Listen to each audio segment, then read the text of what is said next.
We live in interesting times. For the headlines. Anti-government protesters tried to ram their way into Hong Kong's parliament and they battled police armed with pepper spray as the territory marked the anniversary of its handover to China.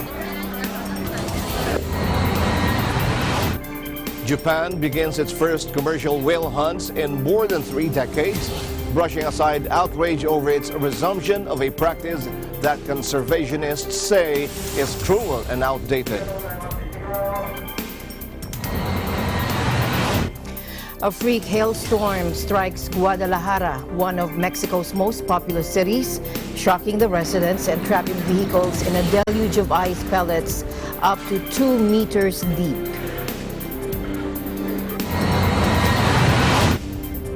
And the mayor of Japan's ancient capital, Kyoto, enters into an unlikely correspondence with the queen of selfies, Kim Kardashian West, asking her to consider naming her shapewear line Kimono.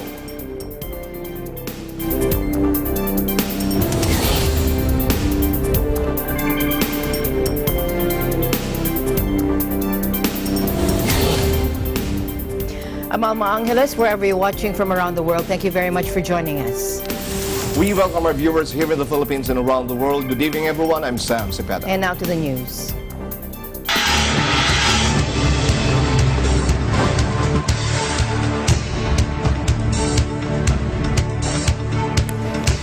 Chaos on the streets of Hong Kong. Protesters clashing with police.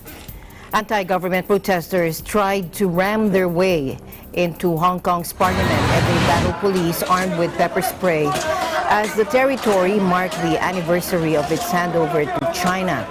Democracy activists kicked off another large march through the city on Monday afternoon, but that rally was overshadowed by small groups of mainly young masked protesters who had seized 3 key thoroughfares in the morning, sparking renewed clashes with police after 2 weeks of relative calm. They smashed windows of the city's legislature and tried to force their way into the building by ramming a metal cart through reinforced glass doors.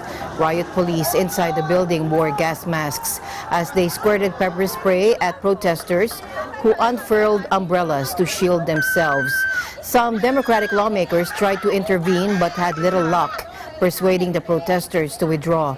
The huge rallies over the last 3 weeks are the latest expression of growing fears that China is stamping down on the city's freedoms and culture with the help of the finance hub's pro-Beijing leaders.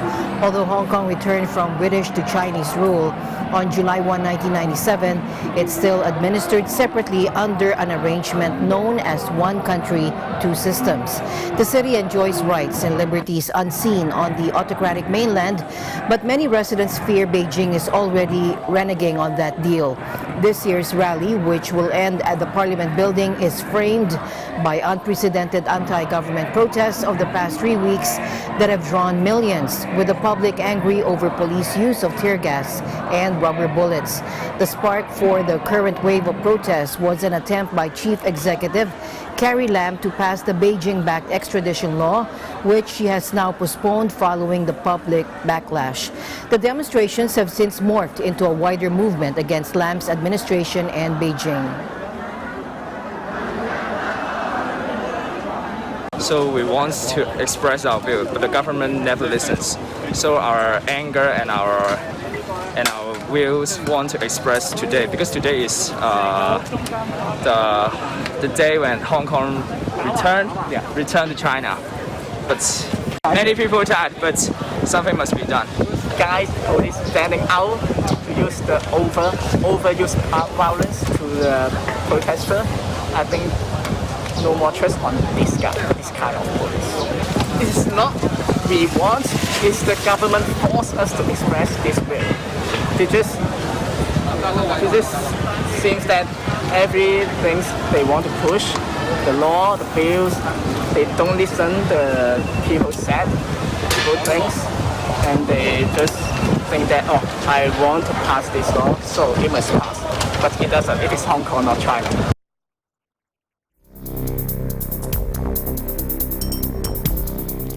Earlier, Chief Executive Carrie Lam discussed the lessons she has learned after weeks of protests during a ceremony in Hong Kong on Monday. The government even marked the 22nd anniversary of the former British colony's return to China as police faced off with protesters outside the venue. 近月發生嘅事，令市民同埋政府之間產生矛盾同埋紛爭，亦都令我徹底明白，作為從政者，不時都要警醒自己，要準確掌握民情。經過呢次事件，我會吸取教訓，確保政府日後工作更貼近民心、民情、民意。 積極回應社會大眾嘅所思、所想、所求。最基本嘅第一步係政府嘅施政風格需要改變，要變得更開放、更包容，聽取民意嘅工作要革新。呢啲工作刻不容緩，會由我開始。 As Lam addressed the crowd, security guards pushed a pro-democracy lawmaker out of the room as she shouted at Lam to resign. The lawmaker, Elena Wong, said later that she attended the ceremony to represent critics of the controversial extradition bill.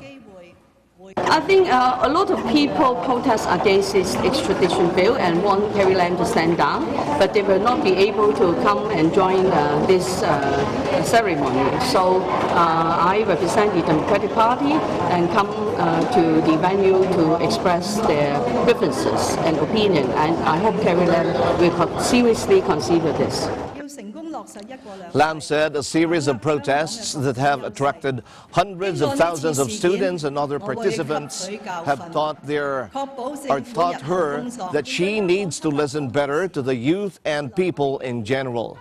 Lam has come under withering criticism for pushing legislation that would have allowed suspects to be extradited to the mainland to face trial. The festivities included a flag-raising ceremony in which the Chinese and Hong Kong flags were raised together.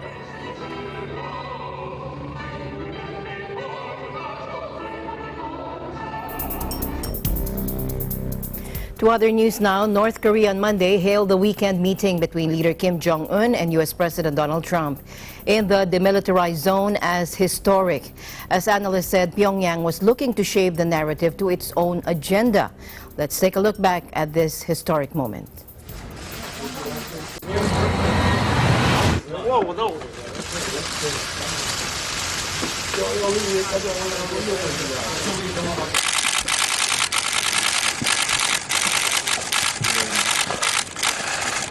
Thank you, everybody. Thank you. Oh, sorry. So we're going to invite him right now. Let's go. Let's go to the White House.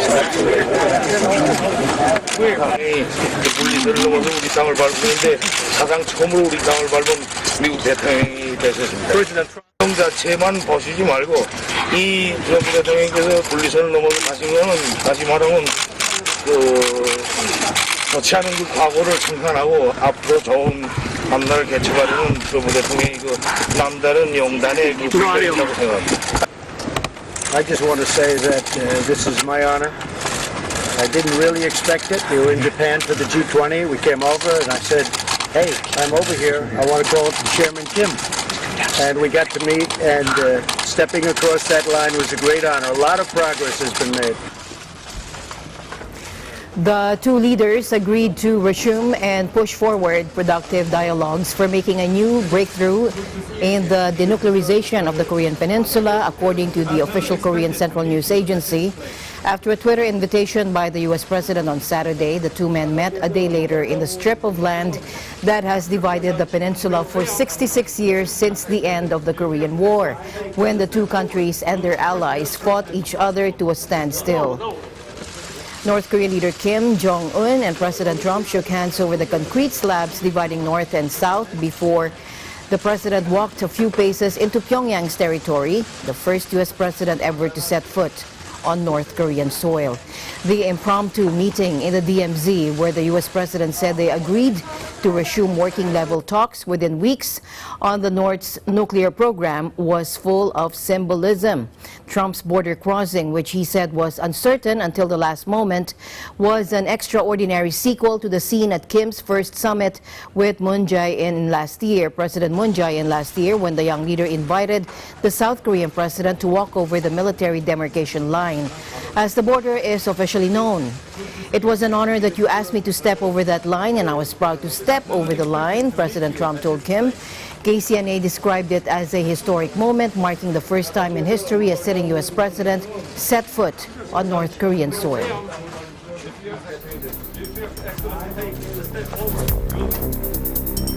Upholding its status as a non-partisan organization, the U.S. Conference of Mayors, during its annual meeting in Hawaii, strived to push ahead with its agenda while being undeterred by party politics. At the same time, the delegation acknowledges several national and even global issues, emphasizing their impacts on local communities. Alfred Asenas has more. I believe, and maybe I'm biased, but I think all the solutions that you see in our country start in our cities, big and small. Mayors are ones who take action. It's not about voting up and down on a bill. It's not blaming the person across the aisle. It's about coming together, whether you're a Democrat, Republican, Independent, but joining to get action done. We're close and personal to the people of our cities, and they demand action, and we do that. More than 220 mayors across the U.S. who recently gathered in Honolulu for their annual meeting of the United States Conference of Mayors demonstrated before the media a united front in looking out for their respective municipalities and constituents. Our nation is facing some incredibly deeply rooted challenges. My fellow mayors are the ones who are putting party aside to help solve those challenges. Mayor Benjamin and several other civic leaders also took the opportunity to acknowledge and comment on various current events happening in the country and around the world. Greatly encouraged by the Supreme Court decision yesterday, blocking the citizenship question from being added to the 2020.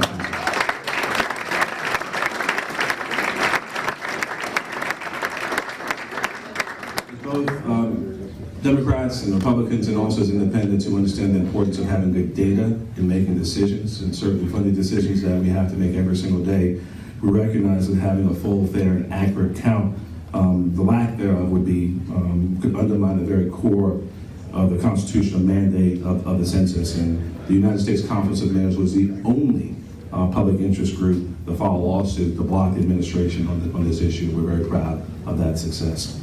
Record drought, record heat in Europe taking place this week, fires ravaging throughout the western United States.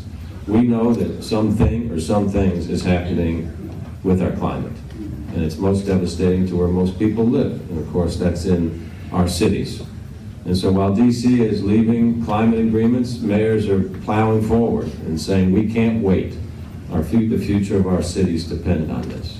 Even LA Mayor Eric Garcetti touched on immigration by sharing his grandfather's experience in trying to cross the U.S.-Mexico border as a refugee.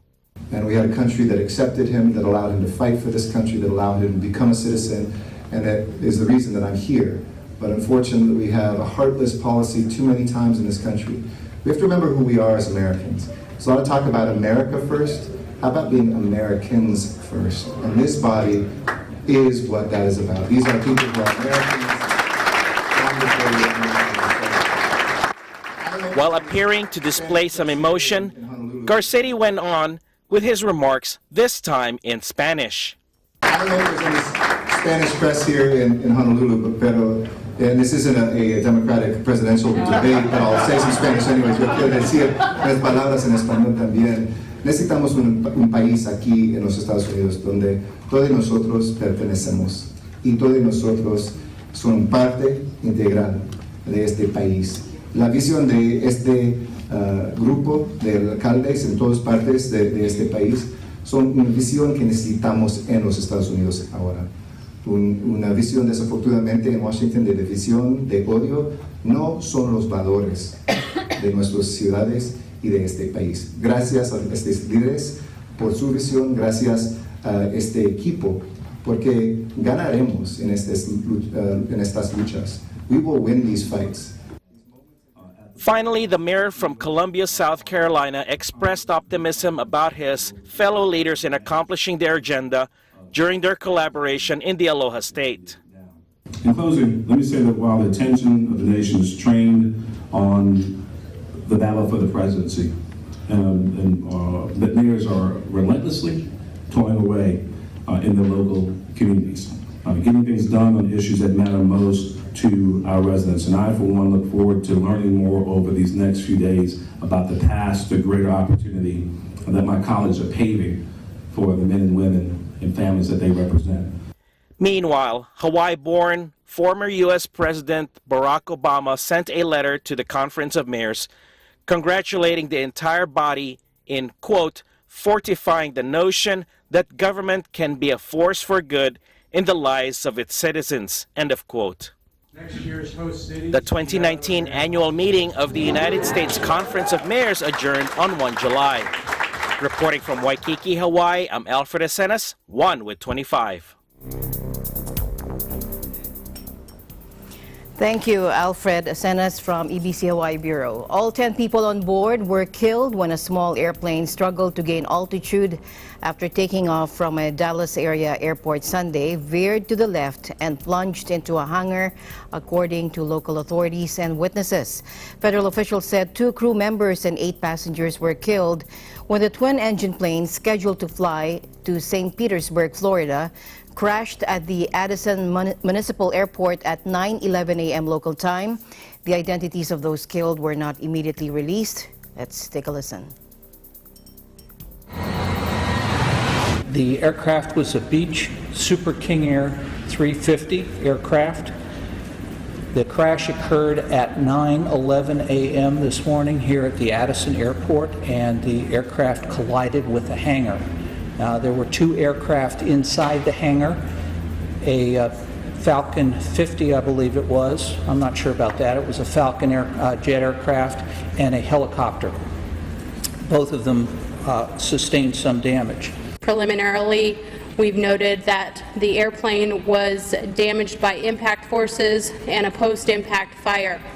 My team is starting to gather information on scene as we speak, and will continue early tomorrow morning looking into the man, the machine, and the environment. We know that there were 2 flight crew members and that there were 8 passengers. We don't have a lot of detail beyond that at this point.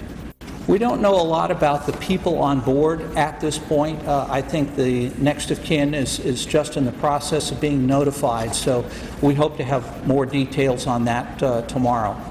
We know the destination at this point. The aircraft was on an instrument flight plan going from Addison Airport to St. Petersburg, Florida. We cannot confirm that there was an engine failure at this point. There are any number of possibilities that could occur, and as I said, we're not in a position to speculate on those kinds of things. The Beechcraft BE-350 King Air hit an unoccupied hangar, which burst into flames, and black smoke billowed from the building as firefighters sprayed on water to contain the blaze. The crash left a gaping hole in the hangar. Landsberg said the tail number of the plane was still uncertain. It had been owned by a charter company in Chicago, but may have recently been sold.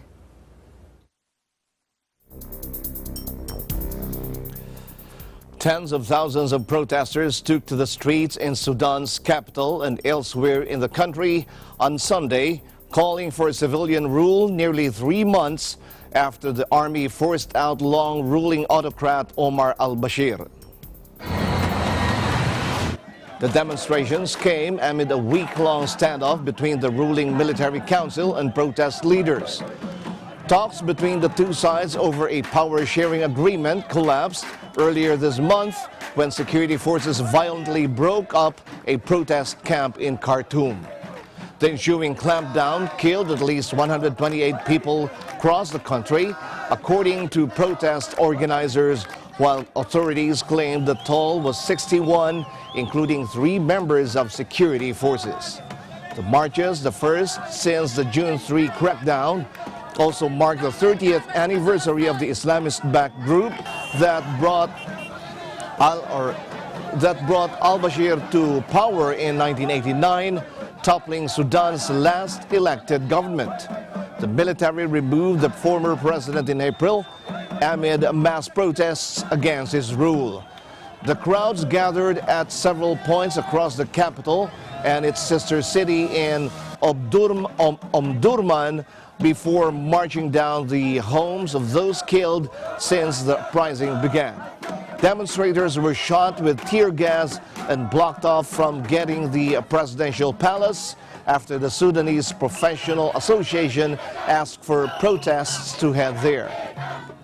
Dozens of paramilitary group, rapid support forces and riot police blocked the road that leads to Khartoum International Airport. Protester Hiba Al-Jizuli said they would not abandon those who had been killed during the crackdown and said protesters would continue to seek justice for them. الماتوا ما احسن مني صراحه، وبعدين الشهداء ديل دمهم في رقابنا كلنا، فاكيد ما حنتخاذل وما حنرجع ولا لحظه، زي لو ما متنا زي ما بيقولوا زيهم حنجيب حقهم.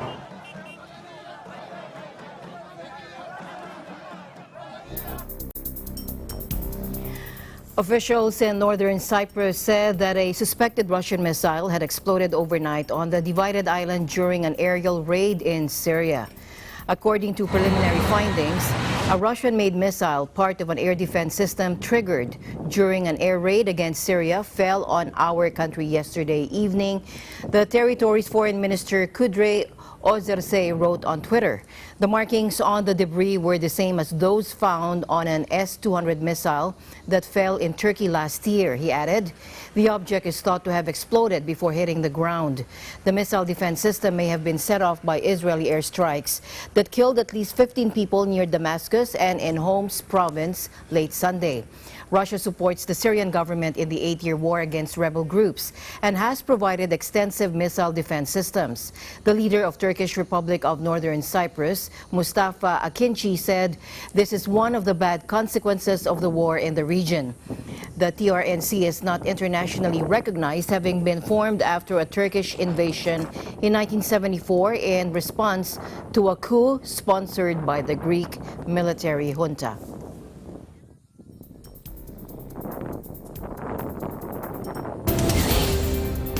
Eagle News International will be right back. Stay tuned.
MTRCV ang mag-provide.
A freak hailstorm on Sunday struck Guadalajara, one of Mexico's most populous city, shocking residents and trapping vehicles in a deluge of ice pellets up to 2 meters deep. Watch this.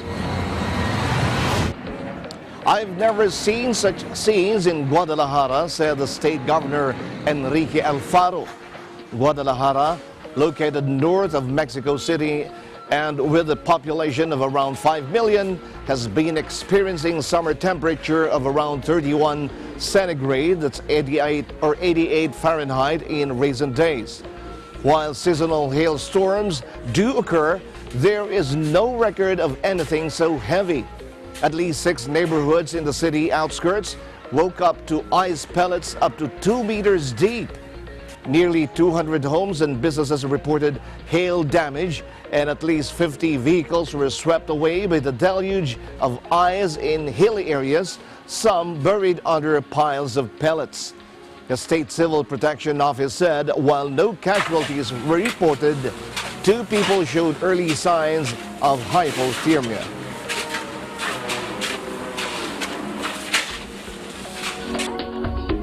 Spanish authorities ordered the evacuation of around 40 people and closed 4 roads as the raging wildfire advanced in the center of the country amid scorching temperatures. Take a look.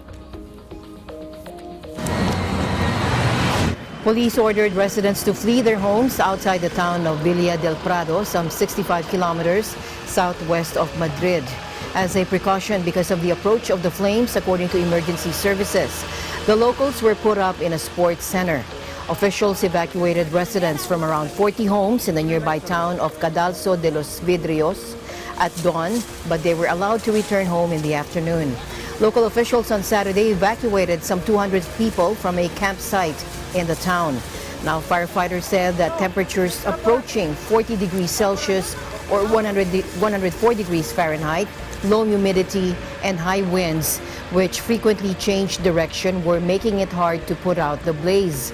The fire comes as Europe is hit by a major heat wave, with temperatures in some parts of France reaching record highs. Meteorologists blame a blast of hot air from northern Africa for scorching temperatures early in the European summer, but the heat wave is forecast to die down from Sunday.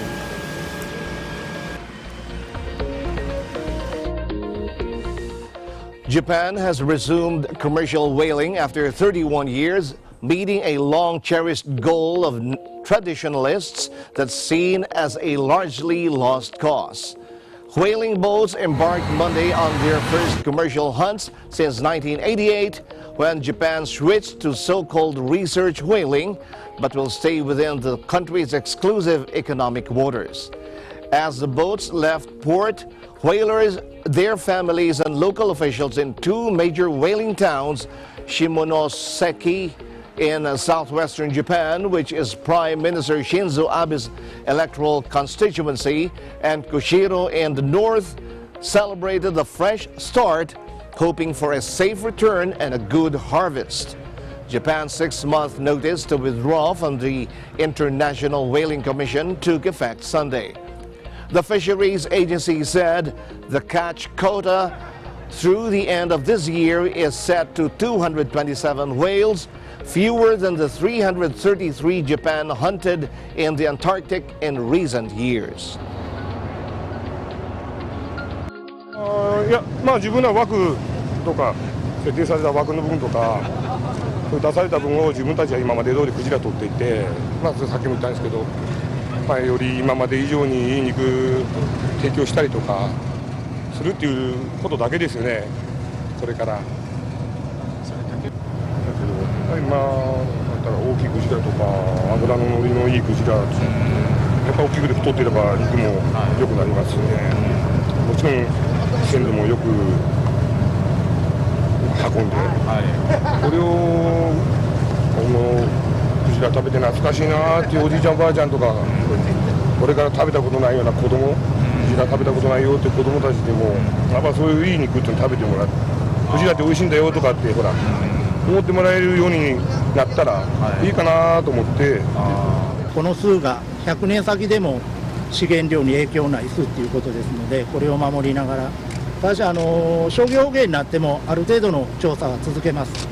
その中で有効に利用できる資源量が増えたんであればまた増やしてもらいますし、で種類も増やせるもんなら増やしていただきたいと、そういうふうには考えています。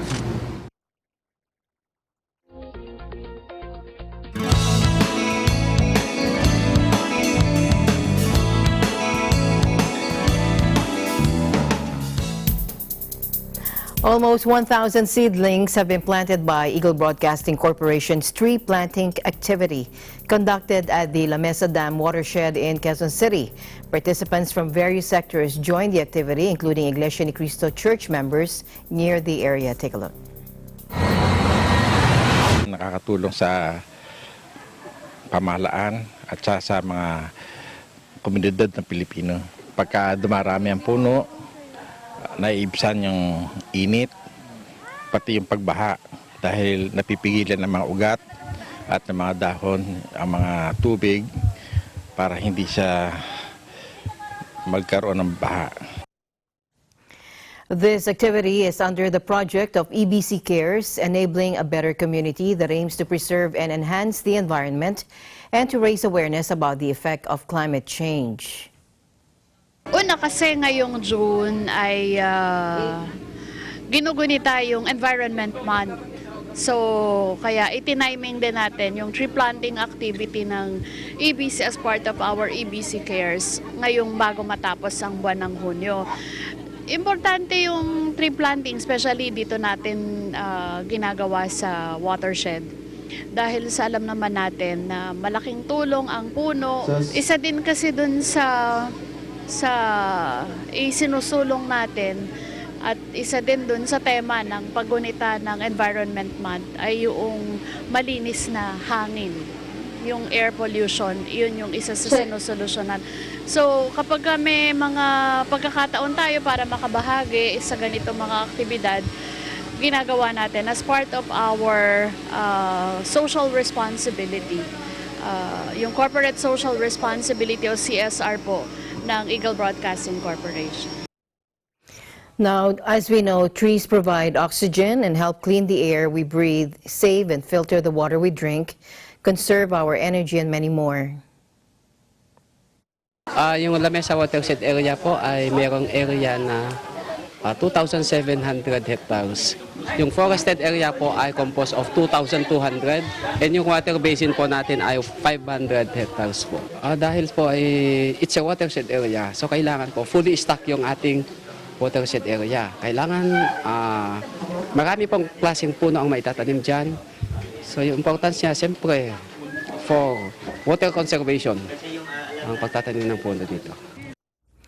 The project has been implemented in partnership with the Department of Environment and Natural Resources and other concerned organizations and sponsors.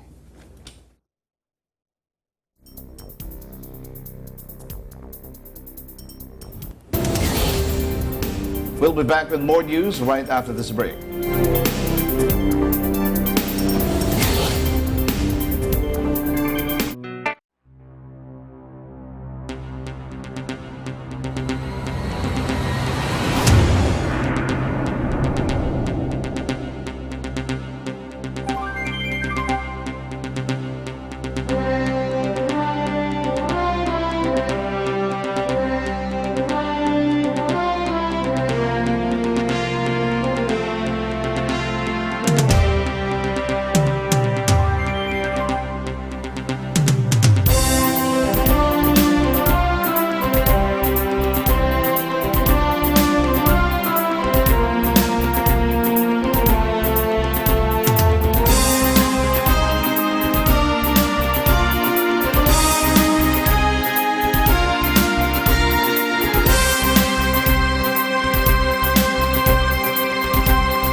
Focus.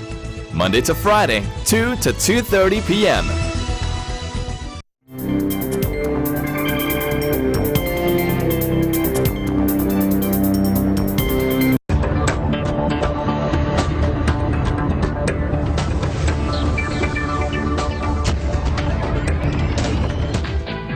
Several oil companies are increasing their pump prices on Tuesday in line with the developments in the international market. Petrogas, Sea Oil, and PTT Philippines said the prices of their respective gasoline products will be hiked by 1 peso and 20 centavos per liter and diesel by 95 centavos per liter effective 6 a.m. on Tuesday. On the same time, Sea Oil will also hike its kerosene price by 1 peso per liter. Officials from the Organization of the Petroleum Exporting Countries, or OPEC, and other major oil-producing countries like Russia are firm on cutting oil production to shore up prices in the international market. This as supply from non-OPEC countries such as the U.S. remains high. Analysts said market players are all eyes on the upcoming meeting between OPEC and their counterparts from Russia in Vienna this week, noting that this would spell new developments for the energy and financial markets.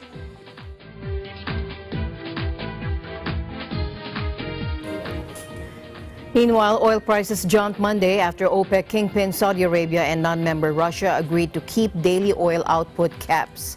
But Iran warned the move risks killing off the cartel that pumps a third of global supplies. Ministers from the 40-nation Organization of the Petroleum Exporting Countries, or OPEC, meet in Vienna on Monday to discuss output before gathering a day later for OPEC Plus, which is a grouping of 24 oil-producing countries that includes Russia and accounts for almost half of global crude. However, Russian President Vladimir Putin and Saudi Arabia grabbed the headlines on Saturday with an agreement to extend the deal which aims to keep oil output low in order to soak up abundant supplies. President Putin announced that the pair agreed on the sidelines of the G20 in Osaka on an extension of between 6 and 9 months. And the news sent New York oil prices shooting above $60 per barrel on Monday for the first time since May, with sentiment also buoyed by rising global stock markets following the U.S.-China trade truce. I think most likely not. Most likely 9 months. Palace says most likely. We have to talk to the other ministers. But we have to talk to other ministers. My preference would be not. My preference is 9 months. of a deeper cut? No, I don't think the market. No need for deeper cuts. No need for deeper cut, but the volumes are going to be staying the same. This is what you think is the most likely option there. Yeah. The volumes will most. Meanwhile, Nigeria's delegation chief played down talk that Riyadh and Moscow were ganging together in a deal that could potentially herald the death of OPEC. I believe strongly that OPEC is a cooperation of sovereign countries, and these countries have agreed to work together. And I think that is the basis, that's the success OPEC has recorded over the years. And so I don't think that all these countries are gagging together, no, against any other person. And I wouldn't agree that OPEC is dying. If there are 24 countries committed to working together, and if those countries are still committed to that cooperation, I don't see where death is coming in. Samira, I would like also to thank the clients who find us here.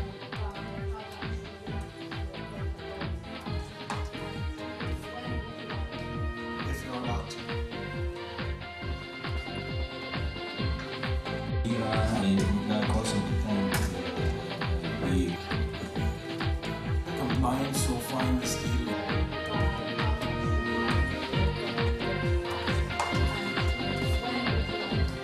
If you're not.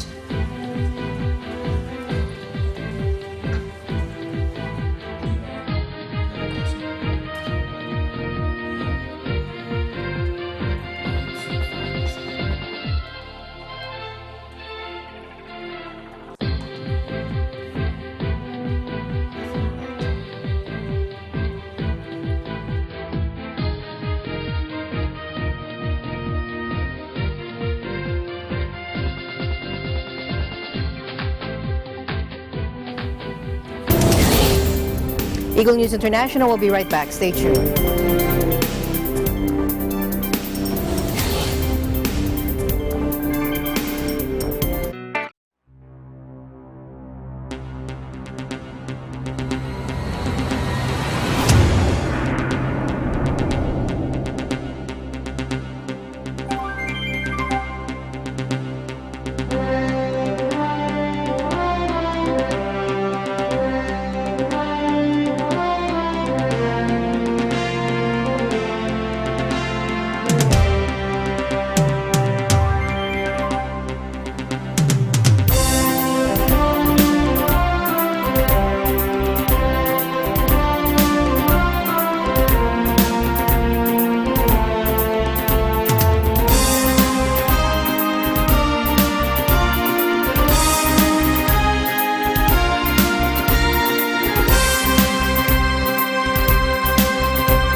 The mayor of Japan's ancient capital, Kyoto, has entered into an unlikely correspondence with the queen of selfies, Kim Kardashian West, asking her to reconsider naming her shapewear line Kimono. The American pop culture icon sparked a social media storm last week when she unveiled the new line, with some in Japan and abroad accusing her of disrespecting the traditional outfit. And now the mayor has waded into the debate being had on Twitter under the hashtag Kimono, penning a letter to the star to ask her to reconsider, Kyoto officials told AFP. We're concerned that a wrong understanding of kimono will spread since Miss Kardashian is such a powerful influencer, said Mai Sakai, a Kyoto city official in charge of traditional crafts. I asked you to reconsider your decision of using the name kimono in your trademark, Kyoto Mayor Daisaku Kadokawa wrote in an English language letter sent to Kardashian West. Kimono is a traditional ethnic dress fostered in our rich nature and history, he wrote, asking her to visit the city to experience kimono culture. Kimono literally means something to wear, while Kardashian West's use of it is a play on her first name. The reality television star told the New York Times that she had no plans to produce clothes that would in any way resemble or dishonor the traditional garment, she wrote.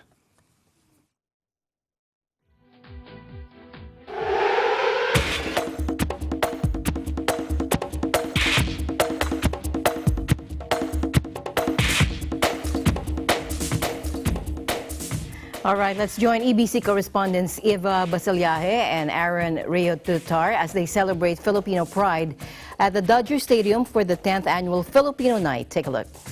Happy Filipino Night, go Dodgers! Happy Filipino Night, go Dodgers! Happy Filipino Night, go Dodgers! Happy Filipino Night, go Dodgers! For the 10th straight year, the Los Angeles Dodgers host Filipino Nights. These pre-game festivities are replete with food, folk celebrations, and an exclusive Dodgers jersey in celebration of the influence and contributions of the ever-growing Filipino community in Los Angeles. Today I'm at Dodger Stadium for Filipino Night, It's just a celebration of the Filipino community out here to support our local Dodger team. In general, there's always a lot of Filipinos at the Dodger Stadium, but I feel like as of right now, of course, we're all coming together to celebrate our Filipino Night. Philippines coming together, you know, and Philippine Independence Day is this month too, so you know what? What a better way to celebrate Filipino Independence Month than here at Filipino Night at Dodger Stadium. Filipinos' impact not only in LA but around the world just shows how hardworking we are, how smart we are, and how dedicated we are. Let's go, Philippines! Tonight it's Filipino Night, and I think it's going to be a very fun day. They bring a good diversity of people. You know, they introduce us to their culture. I think they're really excited. I think they're going to have a fun time. First at bat for the night's performances were the Philippine Chamber Singers of Los Angeles.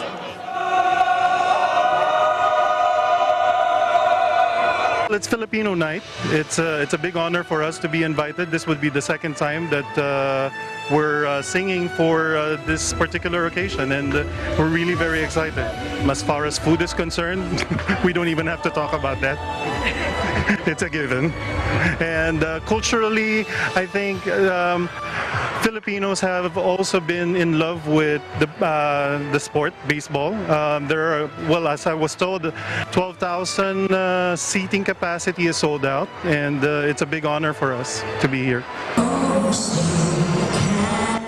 The national anthem was performed by singer and actress Anthea Neri.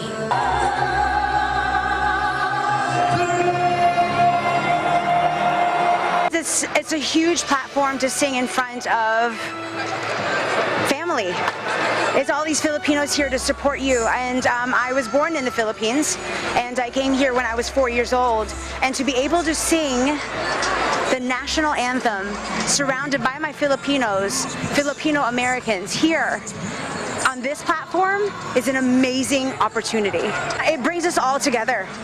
It's an amazing chance to meet friends and family. I have friends that are here that did shows with me. I've done the anthem before, and they're here supporting and having just camaraderie and again family. As you can feel that energy and support every time there's a bunch of Filipinos around. So that is amazing. We are making strides for diversity. I've got so many friends that I'm working with in Mamma Mia that have AJ Raphael and Jules Aurora, and they create that platform that it allows you to shine and to be diverse and don't sit in the shadows, but create a platform to shine proud as a Filipino and a Filipino American, and to shine with your talents or whatever you do, to be able to share it and share it with pride and to share it with Filipino pride. True Blue Dodger fans were also filled with pride as their home team that night defeated the Colorado Rockies 4-2. It's a Filipino Dodgers night for the Filipino heritage. Celebration, yeah, and it's nice that we have this t-shirt that they really made for Filipinos. They're so happy to see each other, you know, coming from different places. You know, like us, we're from Riverside. I know there's a lot more people from other cities of California. We're so proud to be here and to enjoy the big city of Los Angeles, you know, and to show our Filipino pride and our heritage, and we're happy to have this Dodgers Filipino Night. We are proud to be Filipinos. Filipino Night at Dodger Stadium takes place in the same month as Philippine Independence Day, which makes celebrating the Philippine culture at the old ball game an extra special experience. For Filipinos living in this wonderfully vibrant and pleasantly diverse city. Reporting from Dodger Stadium in Los Angeles, California, this is Eva and Aaron for Eagle News. And we are one with 25. Thank you, Eva and Aaron. Thanks, guys. Don't forget to like us on Facebook, follow us on Twitter and Tumblr. Also check out our boards and Pinterest and pictures on Instagram. I'm Sam Cepeda. Thanks for joining us. And that's it for tonight's broadcast. I'm Alma Angeles, and we're one with 25.